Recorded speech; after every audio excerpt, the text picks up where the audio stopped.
ইবাদতের যে কি মজা আছে, আপনি তো অনেক জিনিসের মজা নিয়েছেন। ফেসবুকের মজা পেয়েছেন, ইউটিউবের মজা পেয়েছেন, গুগলের মজা পেয়েছেন, জেনা করার মজা পেয়েছেন, মেয়েদের সাথে কথা বলার মজা নিয়েছেন।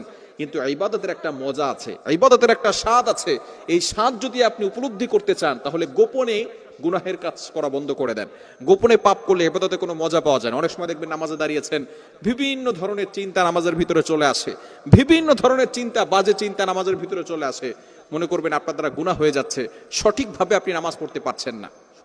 কেন? নামাজ কিন্তু আপনাকে সমস্ত প্রকার গুনাহের কাছ থেকে বাঁচাবে। আল্লাহ তাআলা পবিত্র কোরআনুল কারীমের ভিতরে নিজেই বলে দিয়েছেন, 21 নম্বর পারার 1 নম্বর পৃষ্ঠার 2 নম্বর লাইন, সূরা আনকাবুতের 45 নম্বর আয়াত আল্লাহ বলছেন, ইন্না সালাতি ওয়া নুসুকি ইন্না সালাতা তানহা আনিল ফাহশাই ওয়াল মুনকার।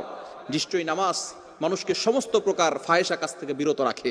এজন্য দ্বিতীয় নাম্বার হচ্ছে, সে নামাজে কোনো ইবাদতে কোনো মজা পাবে না।